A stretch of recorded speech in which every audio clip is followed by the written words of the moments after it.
Hello guys, അപ്പം ഇസഡാർജെ മൈലേക്ക് എല്ലാവർക്കും ഒരു വലിയൊരു സ്വാഗതമുണ്ട്. അപ്പം ഞാൻ ഇന്ന് വന്നിട്ടുള്ളത് ഞാൻ സ്വന്തമായിട്ടും ട്രൈ ചെയ്ത് നല്ല ടേസ്റ്റ് ഉണ്ടായ ഒരു ചിക്കൻ കറിയാണ്. നല്ല ടേസ്റ്റ് കിട്ടിയ ഒരു ചിക്കൻ കറിയാണ്. അപ്പം അതിൻ്റെ റെസിപ്പി നിങ്ങൾക്കും കൂടെ പറഞ്ഞു തരാമെന്നാണ് ഞാൻ ഈ വീഡിയോയിലൂടെ വന്നിട്ടുള്ളത്. അപ്പം നമുക്ക് എത്രത്തോളം ചിക്കൻ വേണോ അത്രത്തോളം ചിക്കൻ എടുത്ത് അതിലേക്ക് അല്പം മുളക് പൊടി, മഞ്ഞൾപ്പൊടി നമ്മൾ പിന്നീട് ചേർക്കും. ഇതിലൊരൽപ്പം പൊരിക്കാൻ വേണ്ടിയിട്ട് അല്പം ചേർക്കുന്ന മുളക് പൊടി, മഞ്ഞൾപ്പൊടി, ഉപ്പും ചേർത്ത് വെളിച്ചെണ്ണയിൽ ഫ്രൈ ചെയ്ത് മാറ്റണം. പിന്നെ ഒരു പാത്രത്തിലേക്ക് നമുക്ക് ആവശ്യമായിട്ടുള്ള സവാളയും പിന്നെ ഒരു 3-4 പച്ചമുളക്, പിന്നെ കറിവേപ്പില ഇതൊക്കെ ചേർത്ത് അടി പിടിക്കാതെ നല്ല ഗോൾഡ് കളറിൽ വഴറ്റിയെടുക്കണം. അതിനുശേഷം അതിലേക്ക് ആവശ്യത്തിനായിട്ടുള്ള ക്യാപ്സിക്കം ഇട്ട് ക്യാപ്സിക്കത്തിൻ്റെ ആ ഒരു പച്ച സ്മെല്ലുണ്ടല്ലോ അതൊക്കെ മാറിയതിന് ശേഷം അതിലേക്ക് നമുക്ക് ഇഞ്ചി വെളുത്തുള്ളി ചതച്ചതും കൂടെ ചേർക്കണം.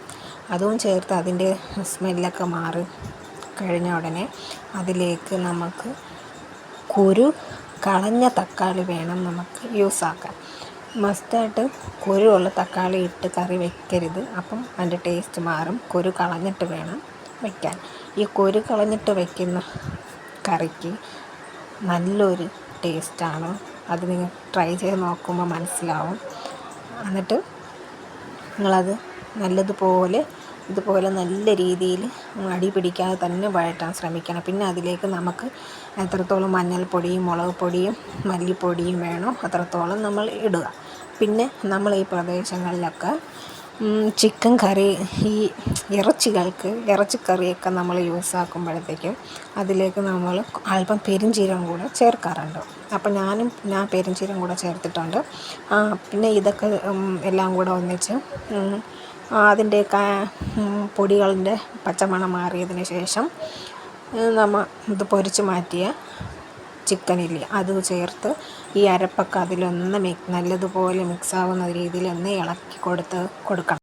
ഈ വീഡിയോ കാണുന്നവർ ഒന്ന് പുതിയതായിട്ട് കാണുന്നവരാരെങ്കിലും ഉണ്ടെങ്കിൽ ഒന്ന് സബ് ചെയ്തിട്ട് കാണണേ. പിന്നെ ലൈക്കും ഷെയറും കമൻറ്റൊക്കെ ചെയ്ത് ഒന്ന് ഈ കുഞ്ഞു ചാനലിനെ സപ്പോർട്ട് ചെയ്യണം. അപ്പം നമുക്ക് ഇത് നല്ല രീതിയിൽ വഴന്നതിന് ശേഷം ഒന്ന് ഇളക്കി മിക്സാക്കിയതിന് ശേഷം അതിലേക്ക് നമുക്ക് ഓവറായിട്ട് വെള്ളം ചേർക്കാൻ പാടില്ല. അല്പമെന്ന് വെച്ചാൽ നമ്മളൊരു ഗ്രേവിക്ക് അനുസരിച്ചിട്ടുള്ള കുറച്ച് വെള്ളം മതി.